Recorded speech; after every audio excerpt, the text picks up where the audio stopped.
The alarm rang through the command center like a scream. Red lights flashed on every wall. Admiral Ho stood from his chair and watched the main screen with wide eyes. His heart beat fast in his chest. "Report," he said. His voice was calm, but his hands were shaking. "Sir, we have confirmed contact," said Lieutenant Bora. She was young, only 25 years old, but she was the best communications officer in the fleet. Her fingers moved across her console like water flowing over rocks. "The Empire has entered our solar system. They brought everything." Ho felt cold. They were the most powerful empire in the known galaxy. They had destroyed 17 civilizations in the last 100 years. They took planets, resources, and slaves. They showed no mercy to anyone. "How many ships?" Ho asked. Bora swallowed hard. "Over 10,000, sir. Battleships, carriers, destroyers. Their flagship is the size of a small moon." The room went silent. Every officer stopped what they were doing. 10,000 ships. Earth's public defense fleet had only 300 vessels. Most of them were old.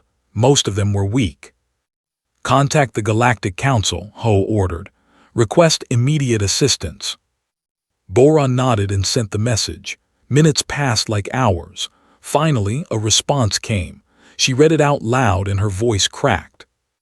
"The Galactic Council sends its regrets. The Empire is too strong. Intervention would result in our own destruction. We advise Earth to surrender and hope for mercy. May your species find peace in what comes next." Ho closed his eyes. He had expected this. The Council was full of cowards. They watched civilizations burn and did nothing. They made speeches about unity and peace, but when the fire came to your door, they ran away. "Sir," said Commander 1 from the tactical station. He was an older man with gray hair and tired eyes. He had served in 3 border conflicts and seen more death than most. "The fleet is moving toward Earth. They will arrive in 6 hours. 6 hours, that was all the time humanity had left. 6 hours to live, 6 hours to die. Ho turned to face his crew. These men and women had dedicated their lives to protecting Earth. They had families waiting at home.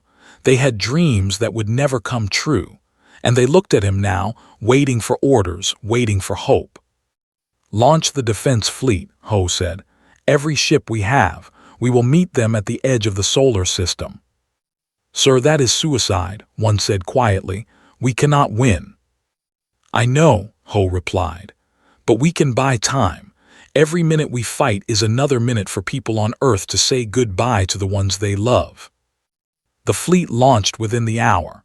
300 ships flew toward the darkness of space, toward the enemy that waited like hungry wolves. Ho watched them go from the command center on Earth's surface. He could not join them. His place was here, coordinating the defense, making the hard choices. The battle began 4 hours later. They did not bother with warnings or demands for surrender. They simply opened fire. The first wave of Earth ships disappeared in balls of flame. Their shields meant nothing against weapons.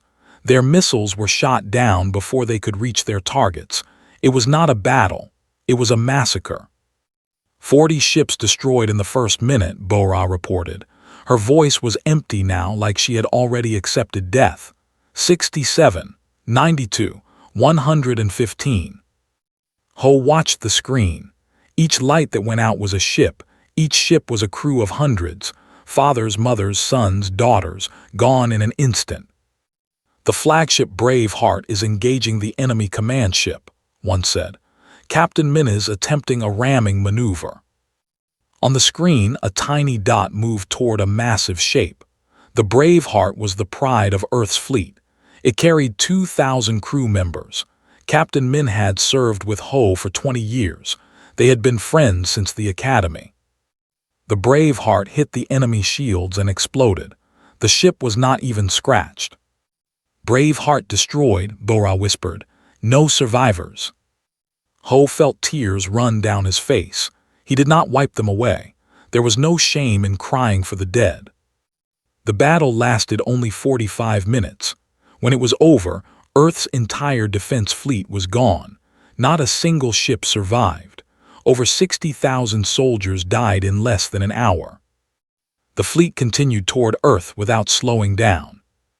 Across the galaxy, the news spread fast. Every alien species watched their screens and saw the same message. Earth had fallen. Humanity was finished. Another civilization had been erased from the universe. The Galactic Council held an emergency meeting. They spoke words of sadness and regret. They said humanity had been brave. They said humanity would be remembered. Then they voted to recognize control of the Sol system and moved on to the next topic. No one cried for Earth. No one offered revenge. The galaxy had seen this story too many times. Another weak species had challenged the strong and lost. That was simply how things worked. But deep beneath the Pacific Ocean, in a place that did not exist on any map, something was happening. Commander walked through a hallway made of black metal. Her footsteps echoed in the silence. She was 40 years old, tall and strong, with short black hair and eyes that had seen too many secrets. She reached a door at the end of the hallway. There was no handle, no keypad, no scanner, just a smooth surface that waited. Placed her hand on the door and spoke. Protocol Omega, authorization code, the long night ends at dawn. The door opened. Behind it was a room filled with machines and computers and blinking lights. In the center of the room was a pedestal, and on the pedestal was a single red button under a glass cover. Walked to the pedestal. Her heart was calm. She had trained for this moment her entire life. Her mother had trained for it. Her grandmother had trained for it. For 300 years, her family had kept this secret, waiting for the day when humanity would need it. She lifted the glass cover and pressed the button. For a moment, nothing happened. Then the ground began to shake, the walls vibrated, the lights flickered. A voice spoke from the speakers. It was old and electronic, a recording made centuries ago. Protocol Omega activated. Shadow gate opening. May God have mercy on our enemies because we will not. Beneath the ocean floor, something massive began to move. Machines that had been sleeping for 300 years woke up. Power systems that had been cold for generations heated up. And in a dimension that existed between reality and nothing, a door began to open. The Shadow Gate was not just a name. It was real. 300 years ago, when humanity first made contact with alien life, they had learned a terrible truth. The galaxy was a dangerous place. The strong ate the weak. They had already destroyed 100 civilizations, and they would destroy 100 more. Earth's leaders had made a choice. They would show the galaxy a weak face. They would pretend to be simple, harmless, unimportant. They would build a small public fleet and pray for peace. But in secret, they would prepare for war. Scientists discovered how to fold space, how to create pockets of reality where things could be hidden. They built the Shadow Gate, a doorway to a dimension where they could hide an army. And for 300 years, humanity had been building ships in that hidden place. The best ships, the strongest ships, ships with technology that came from secrets humanity had never shared with anyone. Now, as the fleet approached Earth, as the galaxy prepared to write humanity's obituary, the Shadow Gate finally opened. Commander watched on her screen as the ocean above her base began to glow. A circle of light appeared on the surface of the Pacific, 500 kilometers wide. It was bright enough to see from space. The fleet stopped. Even they had never seen anything like this. From the circle of light, ships began to emerge. They came slowly at first, one by one, then faster in groups of 10, then 100, then 1,000. They were sleek and dark, like shadows given form. They made no sound, but they radiated power that could be felt across the solar system. Admiral Ho stood in his command center and stared at the screen. He had heard rumors about Protocol Omega. Everyone in the military had, but he had never believed them. They were stories, fairy tales, things officers talked about when they were drunk and hopeless. Now he watched as thousands of ships filled the space around Earth. 5,000, 7,000, 10,000, 12,000. Still they came, pouring out of that circle of light like an endless river. "What is happening?" one asked. His voice was filled with wonder. "The backup plan's voice came through the speakers. She had connected to the main command channel. "Admiral Ho, this is Commander of the Shadow Fleet. We are assuming command of Earth's defense. Please stand by." Ho found his voice. "Commander, where did these ships come from?" "We built them," replied. "We built them in secret, in silence, in shadow. For 300 years we waited. We hoped we would never need them, but we always knew this day might come." The final count appeared on the screen. 15,000 warships. Every single one of them was more advanced than anything the galaxy had ever seen. Every single one carried weapons that could crack planets and shields that could stop stars. The fleet had stopped moving. For the first time in their history, they did not know what to do. Emperor sat on his throne aboard the flagship and stared at the image before him. Where had these ships come from? How had humans hidden such power? His intelligence officers had sworn that Earth was weak. They had promised an easy victory. Someone would pay for this mistake. But first, he had to win this battle. And for the first time in his long life, the Emperor of the was not sure he could. Above Earth, the two fleets faced each other.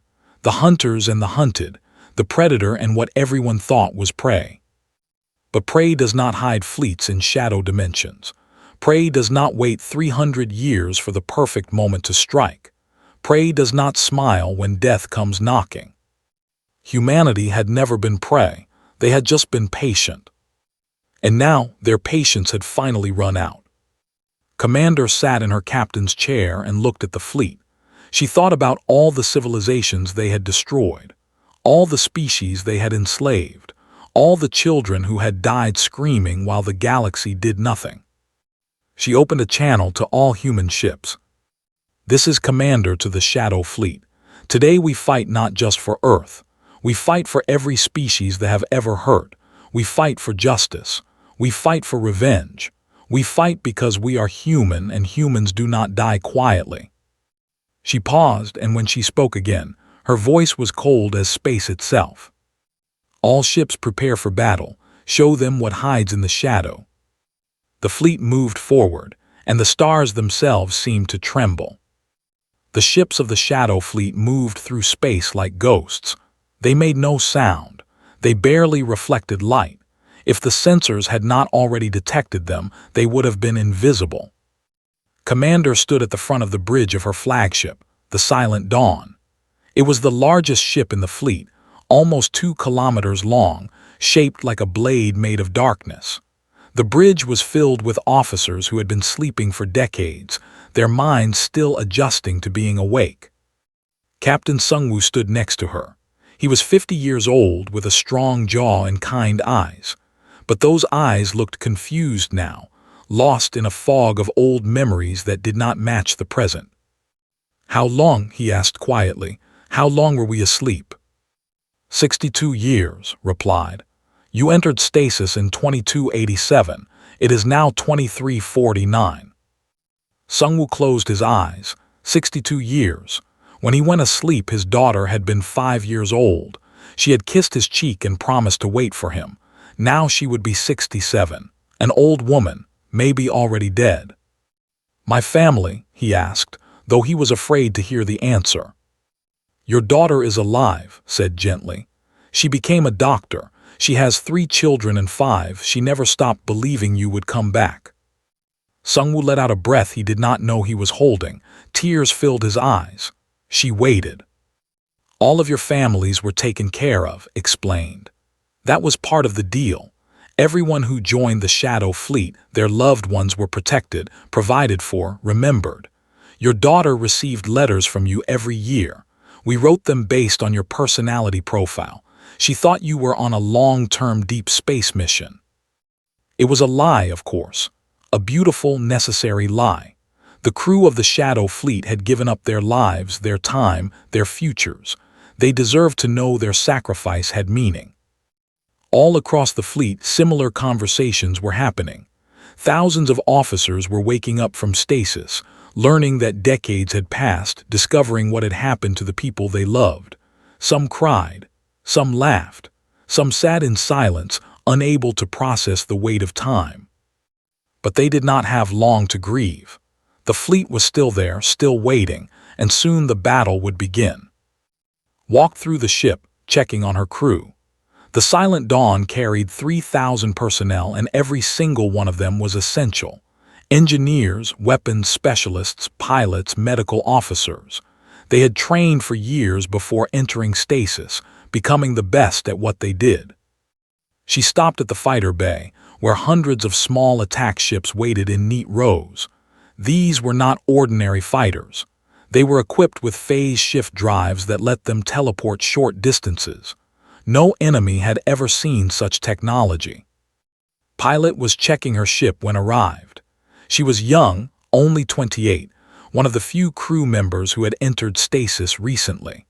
Her hands moved over the controls with the confidence of someone who had spent her whole life flying. "Commander," said, standing at attention. "At ease," replied, "Are you ready?" Smiled. It was a wild smile full of excitement. "I was born ready. I have been training for this since I was 16. My grandmother flew in the first test squadron. My mother helped design these ships. Fighting thee is my family business." Nodded. The Shadow Fleet was full of such families. Generation after generation, passing down the secret, keeping the faith, waiting for the day when humanity would need them. "They have never faced opponents like us," said. "They do not know what our ships can do. Use that advantage. Strike fast, disappear, strike again. Do not give them time to adapt." "Understood," replied. "We will make them wish they had never heard of Earth." Returned to the bridge. The tactical display showed both fleets facing each other, separated by only a few thousand kilometers. It was a strange pause, a moment of silence before the storm. Then they made the first move. Emperor had decided to test these strange new ships. He ordered a squadron of 50 destroyers to attack the nearest human vessels. It was a probe, a way to measure the enemy's strength. The destroyers moved forward, their weapons charging. They were confident. Ships had never lost to any opponent. Their technology was the best in the galaxy. Their crews were trained from birth to fight and win. The human ships did not move. They sat there waiting, as if they did not even see the incoming attack. "They are not reacting," the squadron commander reported. "Perhaps their sensors are damaged." "Destroy them," ordered. "Show them what happens to those who challenge our empire." The destroyers opened fire. Bright beams of energy shot across space, aimed at the heart of the human formation. The beams hit nothing. The human ships had simply vanished. One moment they were there, the next they were gone. The weapons passed through empty space and disappeared into the void. "Where did they go?" the squadron commander shouted. "Find them." Before anyone could respond, the human ships appeared again. But now they were behind the squadron, completely behind them, in a position that should have been impossible. The human ships fired. Their weapons were unlike anything they had seen. They did not shoot beams or missiles.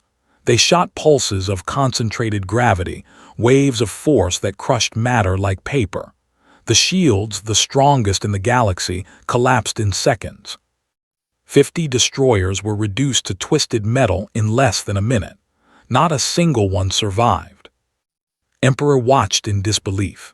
His hands gripped the arms of his throne so hard that his claws left marks in the ancient wood. "Impossible," he whispered. "How is this possible?" His advisors had no answers. They had never seen ships move like that. They had never seen weapons so powerful. In all their long history of conquest, they had never faced anything like the Shadow Fleet. On the Silent Dawn, the crew cheered. Their first engagement had been a complete success. 0 casualties on their side, total destruction of the enemy. But did not celebrate. This was just the beginning. They had 10,000 ships and they would not give up easily. They would adapt, learn, find weaknesses. That was how they had conquered so many worlds. All ships advance, ordered. Formation Delta, target their supply vessels first.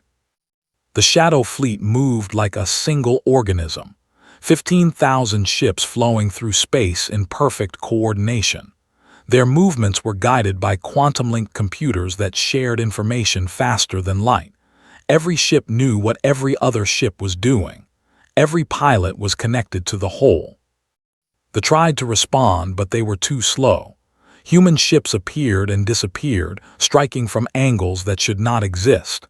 They targeted engines, fuel tanks, ammunition stores. They did not try to destroy the enemy fleet all at once. They took it apart piece by piece. In the chaos, flew her fighter like a dancer. She had trained in virtual reality for thousands of hours, fighting simulated enemies until she could defeat any opponent. But this was real. These were real ships with real crews, real lives that ended when her weapon struck true. She pushed aside the guilt. There was no room for mercy. They had shown no mercy to the civilizations they destroyed. They enslaved children and butchered the old.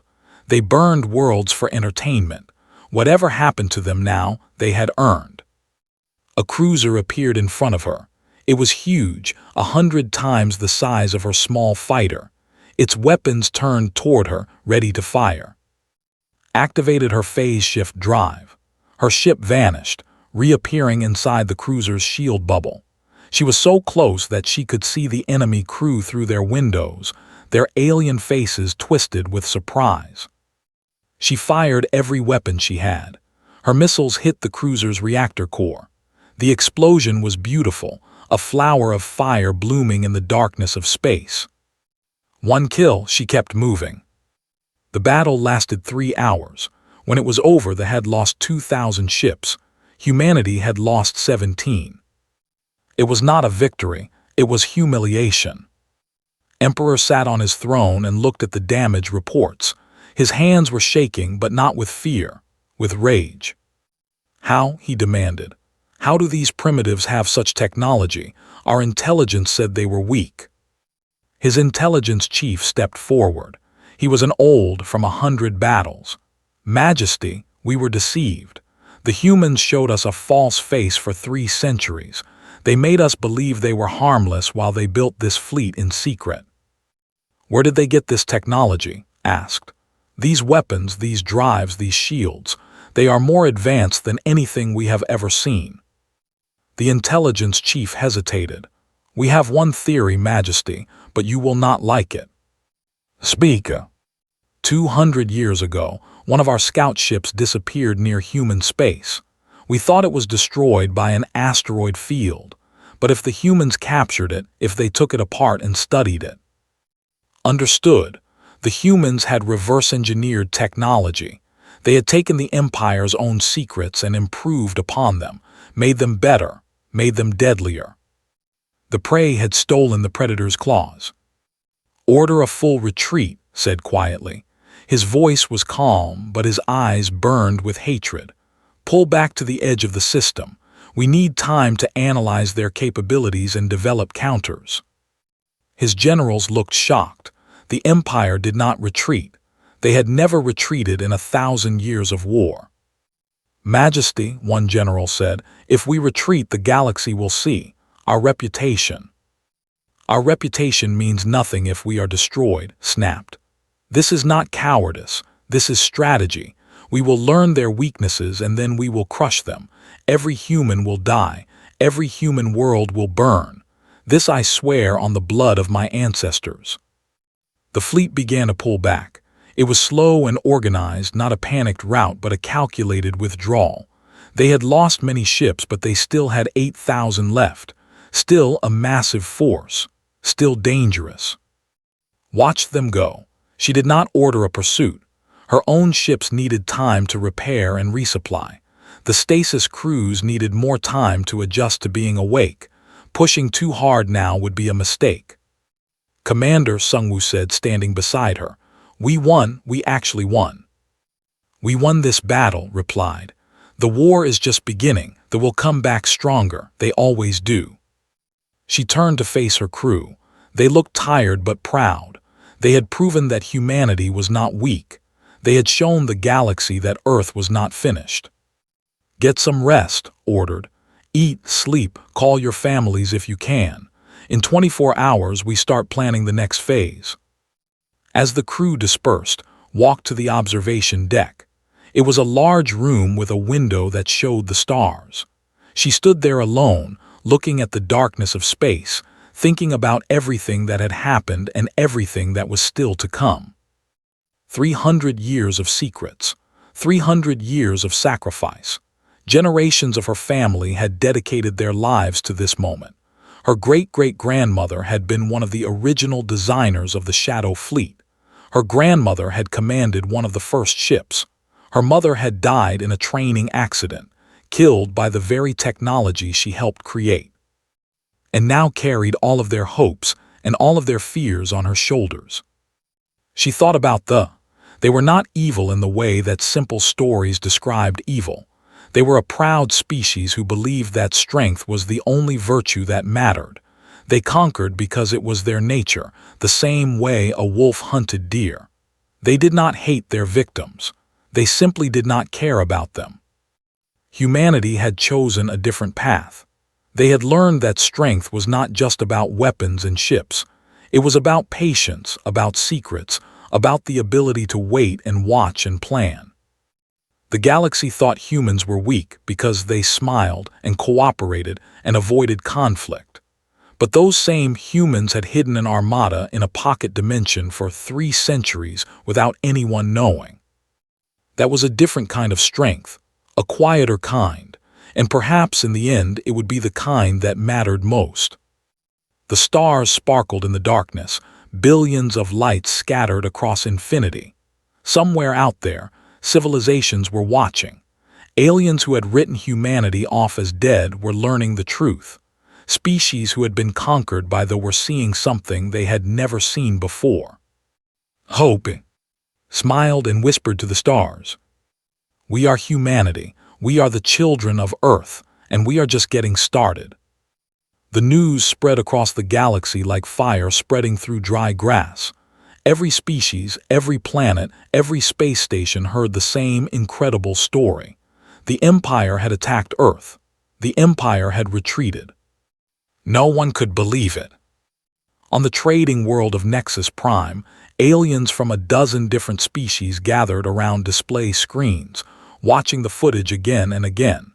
They saw the destroyers explode. They saw the strange human ships appear and disappear like magic. They saw the mighty Empire running away. It must be fake, a merchant said. He was a tall creature with blue skin and 4 arms. The humans cannot have such ships. They are too primitive.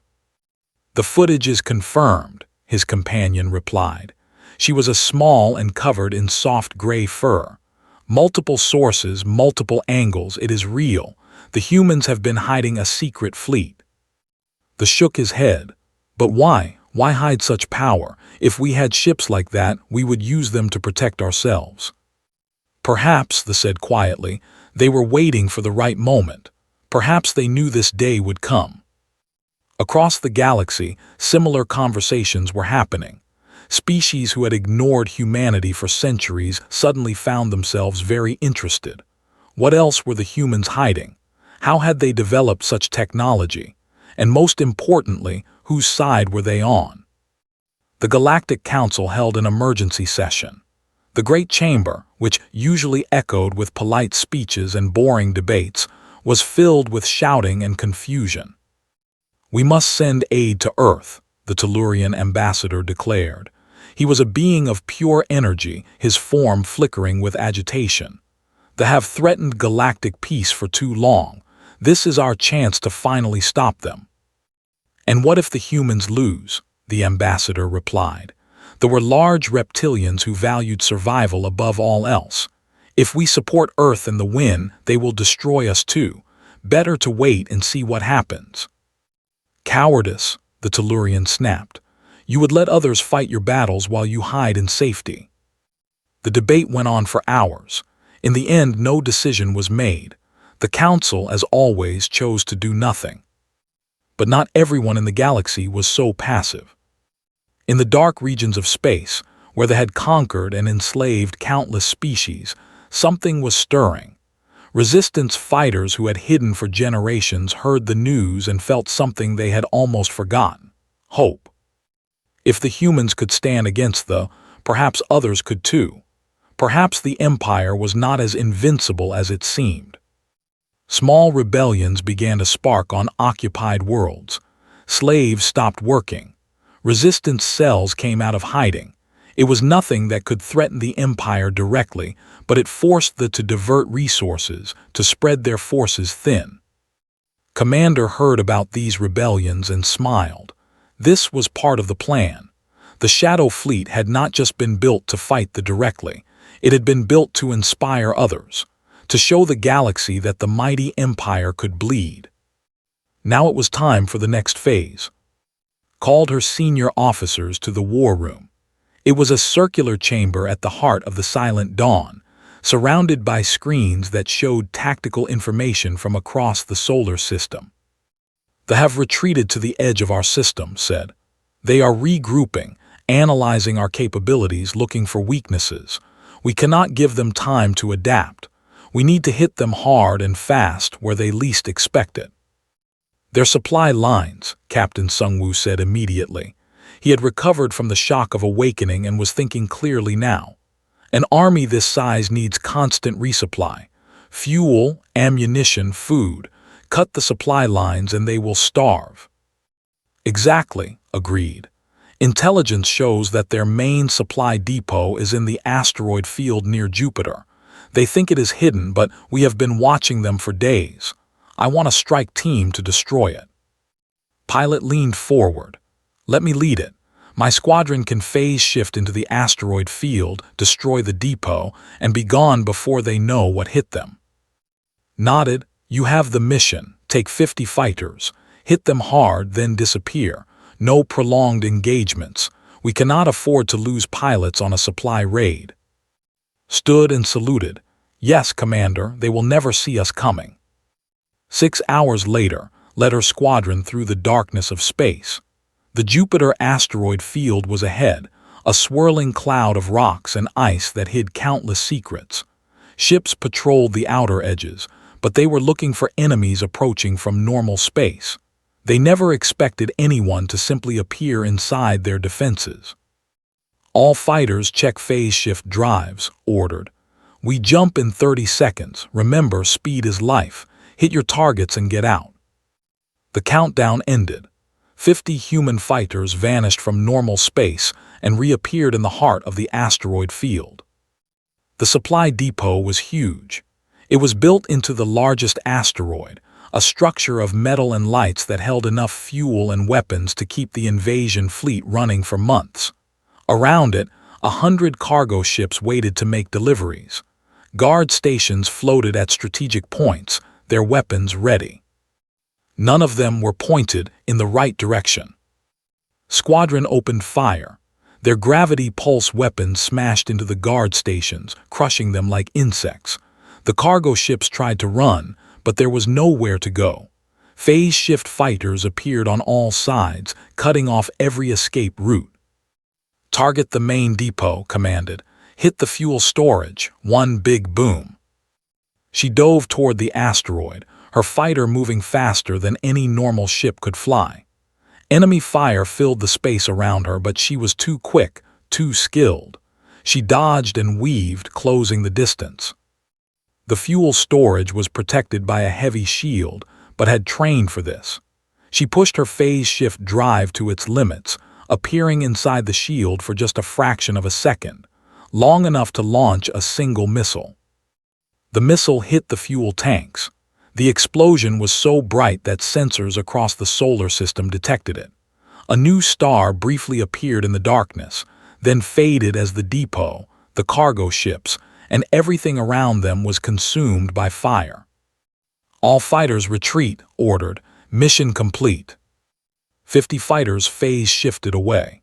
When the reinforcements arrived, there was nothing left but debris and ash. Emperor received the news on his flagship.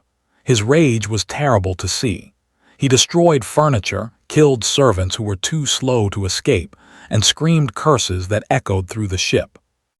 When his anger finally cooled, he called his generals. "Find them," he said, his voice cold and quiet. "Find how they appear and disappear. Find the weakness in their technology, and bring me the pilot who led this attack. I want her alive. I want to make her suffer." His intelligence officers worked through the night, analyzing every piece of data from the failed defense. They studied the movement patterns of the human ships. They calculated the energy signatures of their strange drives. Slowly, they began to understand. "It is a form of dimensional shift," the chief scientist explained. "The human ships briefly leave normal space and travel through another dimension, then reappear somewhere else. The technology is advanced but not perfect. There is a period after each jump. The ships cannot shift again immediately." "How long is this?" asked. "Approximately 12 seconds. 12 seconds. That was the weakness. If they could force the human ships to shift, then attack during those 12 seconds, they could win." Smiled, it was not a pleasant smile. "Prepare the fleet. We attack in 24 hours, and prepare the Void Breaker." The Void Breaker was a weapon that they had never used in battle. It was too powerful, too dangerous, too expensive to replace. It worked by tearing holes in the fabric of space, creating zones where nothing could exist. Ships caught in its effect would simply cease to be, erased from reality. But desperate times called for desperate measures. If the humans wanted to play with dimensions, would show them what real dimensional power looked like. Word of the coming attack reached the Shadow Fleet through spies and intercepted communications. Studied the intelligence reports with growing concern. "The Void Breaker," she said quietly. "I hoped they would not use it." "You knew about this weapon?" Admiral Ho asked.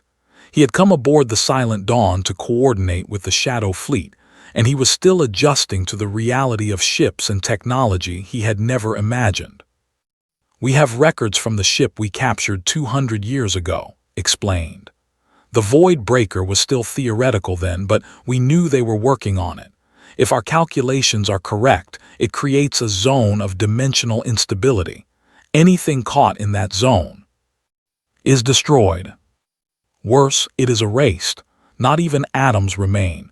It is as if the target never existed." Ho felt cold. "Can our phase shift drives escape it?" "We do not know. No one has ever tested it. But if they can predict where our ships will reappear, if they can target that location with the Void Breaker at just the right moment." She did not need to finish the sentence. The Shadow Fleet's greatest advantage could become its greatest weakness. "We need a new strategy," said. "We cannot fight them the same way we did before. They have adapted and we must adapt too." She looked at the star map, at the positions of friendly and enemy forces, at the paths between them. Her mind worked through possibilities, calculating risks and rewards, searching for an answer. Then she saw it. "We will not avoid the Void Breaker," she said slowly. "We will use it against them." The officers around her looked confused. "The weapon creates dimensional instability," continued. "But our ships travel through dimensions. What if, instead of running from the effect, we harness it? What if we use the energy of the Void Breaker to boost our own phase shift drives?" "Is that possible?" Sungwoo asked. "In theory. It will require perfect timing and precise calculations. If we get it wrong, our ships will be destroyed. But if we get it right, we will be able to shift farther and faster than ever before. We will be able to appear anywhere in the galaxy instantly." It was a desperate gamble, but had learned from humanity's history that sometimes desperate gambles were the only way to win. She began giving orders. Engineers would need to modify the phase shift drives. Pilots would need new training protocols. Every second would count. The final battle was coming, and humanity would bet everything on a single throw of the dice. In her private quarters that night, allowed herself a moment of doubt. She was responsible for 15,000 ships and hundreds of thousands of lives. If her plan failed, humanity would be destroyed, not just defeated, erased. She looked at a picture on her desk.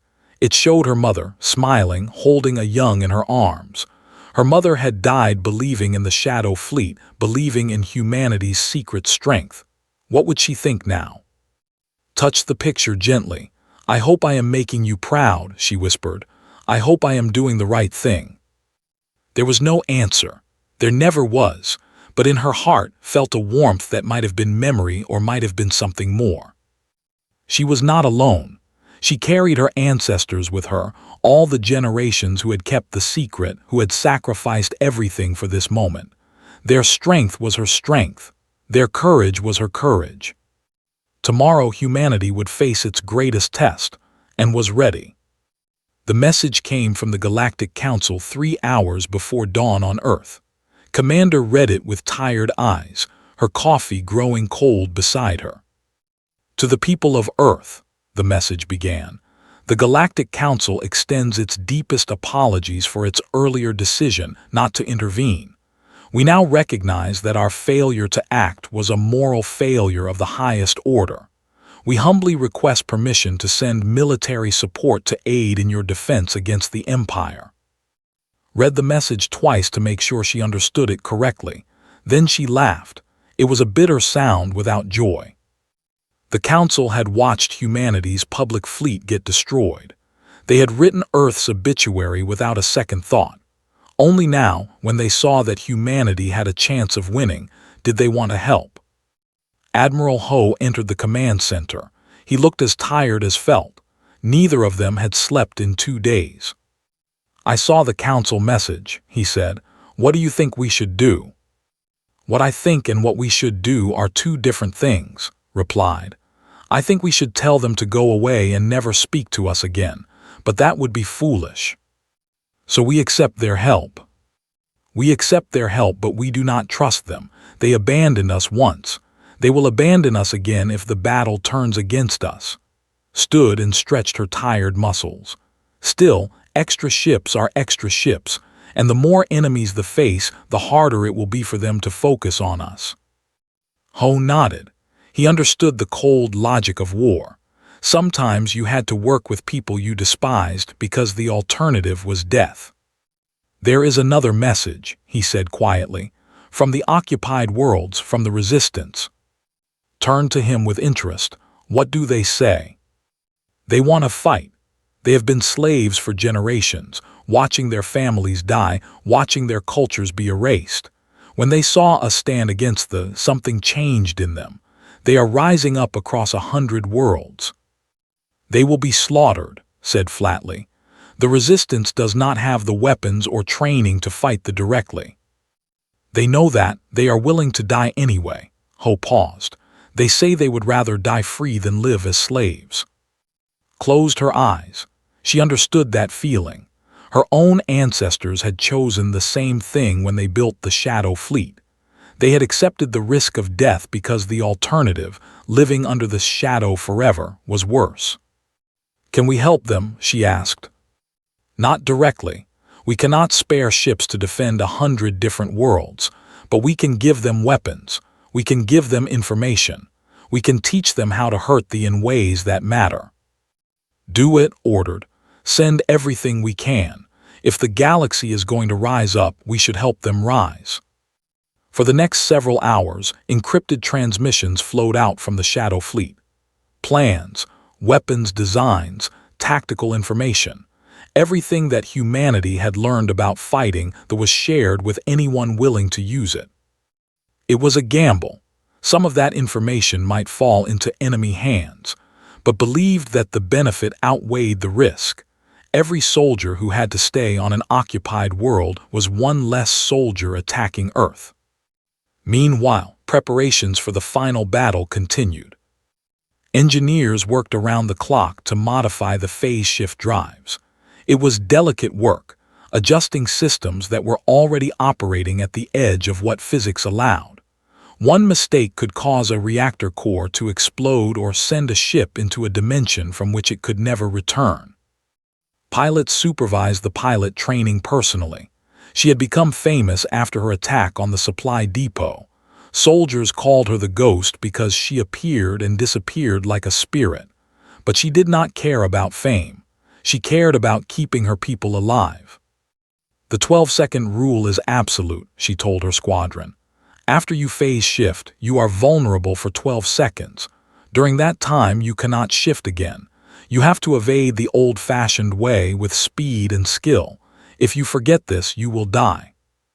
What about the void breaker? One young pilot asked. He was barely 20, with fear hiding behind his eyes. The commander has a plan for that, replied. Trust her. She has not led us wrong yet. Trust, that was what it came down to. 15,000 ships, hundreds of thousands of lives, all trusting that commander knew what she was doing. On the Silent Dawn, Captain Sungwoo was having his own struggles. The 62 years he had spent in stasis weighed on his mind like a stone. He had missed so much. His daughter's wedding, the births of every birthday, every holiday, every ordinary day that made up a life. He visited the communication center and requested a connection to Earth. It took several minutes to establish a secure channel, but finally, a face appeared on his screen. She was old. Her hair was gray, her skin lined with wrinkles, but her eyes were the same bright, curious eyes that had looked up at him when she was 5 years old. "Dad," his daughter said, her voice trembling. "Bye," Sungwoo replied. Tears ran down his face. "My little girl." "You look the same," she said, laughing and crying at the same time. "I am an old woman and you look exactly the same." "I am sorry," he said. "I am sorry I missed so much." "I know, I always knew." Bai touched the screen as if she could reach through it to hold his hand. "Mom told me before she died, the truth about the Shadow Fleet, the truth about why you had to go. I have been waiting for this moment my whole life." They talked for an hour. Bai told him about her life, her career as a doctor, her children, and Sungwoo listened to every word, memorizing her voice, trying to make up for all the years he had missed. "Are you going to fight?" she asked finally. "Yes, tomorrow probably." "Then fight well and come home." She smiled through her tears. "You owe me 62 years of father-daughter time." "I will come home," Sungwoo promised. "I swear it." When the call ended, he sat in silence for a long time. Then he stood, wiped his eyes, and walked to his station. He had a job to do and people who were counting on him. Across the fleet, similar scenes played out. Soldiers calling home, parents talking to children, lovers saying words they had kept hidden. Everyone knew that the next battle might be their last. That night, Commander addressed the entire fleet. "Tomorrow, we face the full might of the Empire," she said. Her voice was carried to every ship, every station, every corner of the human defense network. "They will bring their most powerful weapon, the Void Breaker. They believe it will destroy us." She paused, letting her words sink in. "They are wrong." For 300 years, humanity has been preparing for this moment. Our ancestors built this fleet not just with metal and fuel, but with hope. They believed that one day, we would need to defend our home against impossible odds. They believed that we would find a way to win. Tomorrow, we prove them right. I will not lie to you. Many of us will not survive. They are strong and they are desperate. Desperate enemies are dangerous enemies, but we have something they do not have. We have each other. We have the knowledge that we are fighting for something that matters. Every species in the galaxy is watching us. They have been told that humanity is weak, that we are prey, that we exist only because the strong have not bothered to kill us. Tomorrow, we show them the truth. We are not prey, we are not weak. We are human, and humans do not surrender. She let her words echo through the fleet, then added one final thought. Get some rest. Tomorrow we make history. That night the galaxy held its breath. On 100 occupied worlds, resistance fighters prepared for their own battles. On council worlds, politicians debated what to do. On ships, soldiers checked their weapons and dreamed of glory. And on Earth, 8 billion people looked up at the stars and wondered if they would live to see another sunrise. Morning came. The fleet began its advance. 8,000 ships moved toward Earth in perfect formation, a wall of metal and fire that seemed unstoppable. At the center of the formation, protected by layers of defenders, was the Void Breaker. It was not a ship. It was a weapon platform, massive and ugly, bristling with devices that made reality itself uncomfortable. Just looking at it gave most beings a headache. Staring at it too long could cause madness. Emperor stood on the command bridge of his flagship, watching the weapon with pride. This was his masterpiece, the culmination of 1,000 years of science. With it, he would erase the human fleet from existence, then do the same to their planet. "Begin the assault," he ordered, "and prepare the Void Breaker. I want it ready to fire the moment the humans reveal themselves." The ships opened fire on the Shadow Fleet from maximum range. It was not expected to do much damage, just to force the humans to react, to use their phase shift drives.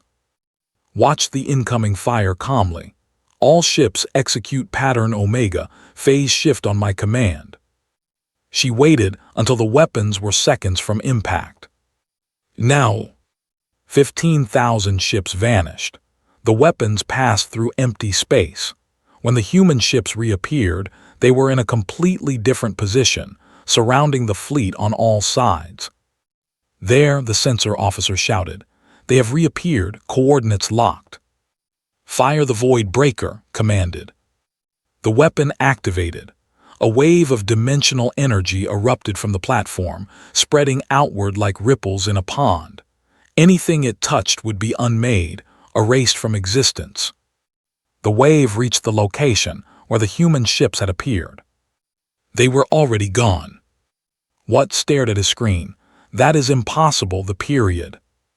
"Commander," his sensor officer said, his voice shaking, "they are not following the 12-second rule. They are shifting continuously. I cannot get a lock on any of them." Smiled grimly. The plan was working. By harnessing the dimensional energy of the Void Breaker itself, her engineers had found a way to reduce the period to almost nothing. Every time the weapon fired, it actually made the human ships faster, harder to hit. The Predator's claws had become humanity's wings. "All ships," she ordered, "begin attack runs. Focus on the Void Breaker itself. Destroy it and they lose their advantage." The battle became a chaos of light and fire. Human ships appeared and disappeared like ghosts, striking at weak points and vanishing before they could respond. The Void Breaker fired again and again, but it could not hit targets that refused to stay in one place. Slowly, the tide began to turn. But Emperor was not finished yet. He had one more card to play. "All ships," he ordered, "ignore the human fleet. Target Earth directly. If we cannot kill their ships, we will kill their world." The formation shifted. Thousands of ships turned their weapons toward the blue planet hanging in space. The Void Breaker changed its angle, preparing to fire on a target that could not dodge. Saw what was happening. Her heart went cold. "All ships, intercept course. We have to stop them before they reach firing range." But she knew in her heart that they might not make it in time. The fleet raced toward Earth. 8 billion lives hung in the balance. The Void Breaker charged, its terrible energies building toward a single shot that would erase humanity from the universe. Commander pushed her ship forward, faster than she had ever moved before. Around her, the Shadow Fleet followed, every vessel pouring maximum power to their engines. They had to reach the before they could fire. But they would not make it. The math was simple and cruel. They would reach firing range in 3 minutes. The Shadow Fleet would arrive in 4. 1 minute too late. 1 minute that would cost humanity everything. "Commander," Captain Sungwoo said over the communication channel, "there might be a way." "Tell me." If someone phase shifted directly into the Void Breaker's core, the dimensional feedback would destroy the weapon, but the ship that did it would be destroyed too. There would be no escape. Understood immediately. A suicide mission. Someone would have to fly directly into the heart of that terrible weapon, knowing they would die. "I will do it," she said quietly. "No," Sungwoo replied. "The fleet needs you. You are the only one who knows how to lead us, but I am just one captain. My loss would not change the battle. Your daughter is waiting for you." Sungwoo was silent for a moment. When he spoke again, his voice was steady. "I know, but I have been asleep for 62 years. She has lived her life without me. She is strong. She will survive." Before could argue, another voice came over the channel.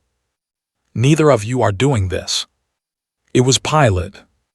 "My ship is the fastest in the fleet," she said, "and I am the best pilot we have. I can get past their defenses where a larger ship would be destroyed. This is my mission." "No," said. "Commander, you gave me an order when I joined the Shadow Fleet. You told me to show the what hides in the shadow. Let me finish that mission." The Void Breaker was now visible on the screens, a massive platform of death floating toward Earth. Its weapons glowed with the light of a dying star. Felt tears running down her face. She did not try to stop them. "Are you sure?" "I have never been more sure of anything in my life," the young pilot replied. "Tell my story, Commander. Let the galaxy know that humans do not run. We do not hide. We stand and fight even when the cost is everything." "I will," promised. "Your name will be remembered forever." "Then that is enough. Signing off. See you in the next life, Commander." Her fighter broke away from the formation, accelerating toward the Void Breaker at impossible speed. She phase shifted through the outer defenses, appearing and disappearing so fast that no weapon could track her. Cruisers tried to block her path, but she flew around them, through them, past them. Emperor watched from his flagship. "Stop her," he screamed. "Stop that ship." But no one could stop. She was flying like she had been born for this moment, like all her years of training had led to this single perfect run. The Void Breaker loomed ahead, massive and terrible. Its core was visible now, a sphere of twisted space where reality itself was breaking down. Just looking at it hurt her eyes. Thought about her grandmother, who had flown the first test ships. She thought about her mother, who had designed these beautiful machines. She thought about all the humans throughout history who had given their lives so that others might live. She was joining them now. She was becoming part of that long line of heroes. "For Earth," she whispered, "for humanity, for everyone the ever hurt." She activated her phase shift drive one final time, sending her ship directly into the core of the Void Breaker. The explosion was beyond anything the galaxy had ever seen. It was not just fire and force. It was a rupture in reality itself, a tear in the fabric of space that spread outward in all directions. The Void Breaker ceased to exist, not destroyed, not damaged, simply gone, erased by its own power turned back upon itself. But the explosion did not stop there. The dimensional energy rippled outward, hitting the ships nearest to the weapon. Hundreds of vessels were caught in the effect, torn apart by forces they could not understand. Emperor watched in horror as his fleet began to die around him. "Retreat," he ordered, his voice breaking. "All ships retreat." But it was too late for retreat. The Shadow Fleet arrived like a storm. Led the charge, her grief transformed into cold fury. Her weapons fired again and again, each shot dedicated to the memory of a young pilot who had given everything. "Show no mercy," commanded. "They would have killed our entire world. They deserve nothing but destruction." The battle became a massacre. Without the Void Breaker, they had no answer to the phase-shifting human ships. They tried to fight, tried to run, but the Shadow Fleet was everywhere at once. Captain Sungwoo led a squadron against the flagship. He fought with the strength of a man who had been given a second chance at life. His ship took hit after hit, but he kept moving forward. "For my daughter," he said as he fired. For the future." His weapons found their mark. The flagship's shields collapsed. Its engines exploded. Emperor died on his throne, surrounded by fire and chaos. His last words were a curse against humanity, but no one heard them. No one cared. When the battle ended, only a handful of ships remained. They surrendered, throwing down their weapons and begging for mercy. Gave it to them. She was not like she did not destroy those who could not fight back. "Take them prisoner," she ordered. "Treat them humanely.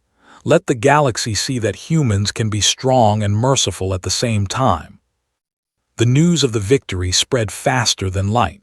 On occupied worlds, the resistance fighters heard and cheered. The empire that had ruled them for so long was broken. They were free. On council worlds, politicians scrambled to send congratulations and offers of friendship. They had been cowards before, but they wanted to be friends now that humanity had won.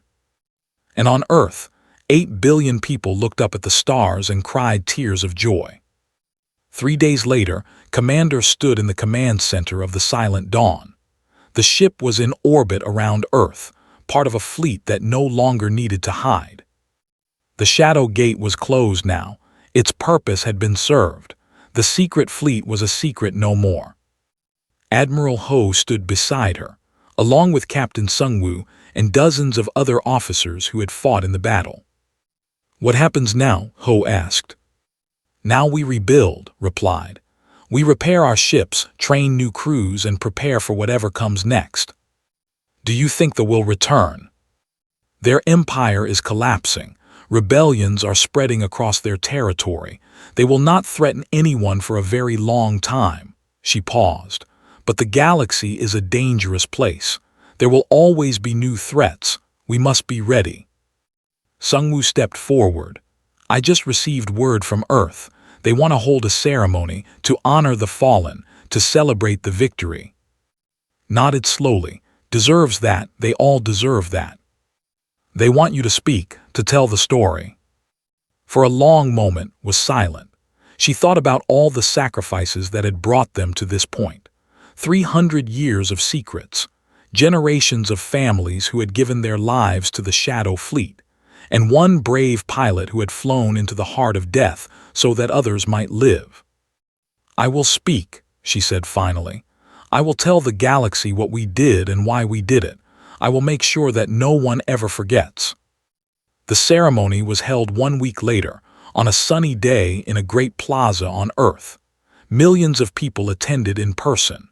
Billions more watched on screens across the planet and throughout the galaxy. Stood on a stage beneath a sky she had fought to protect. Behind her was a statue of, frozen in stone, flying forever toward victory. "We gather today to remember," began. "To remember those who gave their lives so that we might stand here now. To remember the courage of ordinary people who did extraordinary things. 300 years ago, our ancestors saw a threat coming.